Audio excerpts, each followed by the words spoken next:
Books Osho कहानियाँ काम बंद हो तो वह दिखाई पड़े बुक्स। स्वामी राम एक कहानी कहा करते थे। वे कहते थे, एक प्रेमी था, वह दूर देश चला गया था। उसकी प्रेयसी राह देखती रही। वर्ष आए गए, पत्र आते थे उसके, अब आता हूँ, अब आता हूँ। लेकिन प्रतीक्षा लंबी होती चली गई और वह नहीं आया। फिर वह प्रेयसी घबरा गई और एक दिन खुद ही चलकर उस जगह पहुंच गई जहां उसका प्रेमी था। वह उसके द्वार पर पहुंच गई। द्वार खुला था।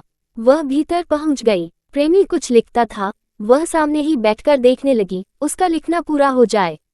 प्रेमी उसी प्रेयसी को पत्र लिख रहा था और इतने दिन से उसने बार बार वादा किया और टूट गया तो बहुत बहुत क्षमाएं मांग रहा था।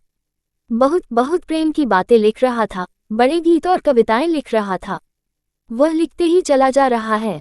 उसे पता भी नहीं है कि सामने कौन बैठा है। आधी रात हो गई तब वह पत्र कहीं पूरा हुआ। उसने आंख ऊपर उठाई तो वह घबरा गया।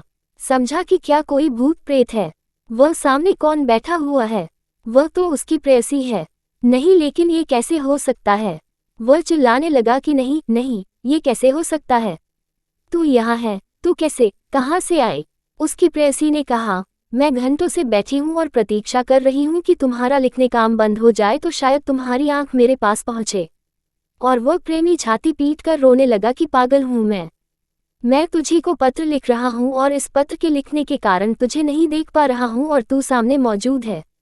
आधी रात बीत गई, तू यहाँ थी ही। परमात्मा उससे भी ज्यादा निकट मौजूद है।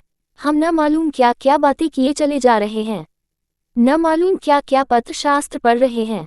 कोई गीता खोलकर बैठा हुआ है, कोई कुरान खोलकर बैठा हुआ है, कोई बाइबल पढ़ रहा है। न मालूम क्या क्या लोग कर रहे हैं और जिसके लिए कर रहे हैं वह चारों तरफ हमेशा मौजूद है। लेकिन फुर्सत हो तब तो आंख उठे, काम बंद हो तो वह दिखाई पड़े, जो है ओशो।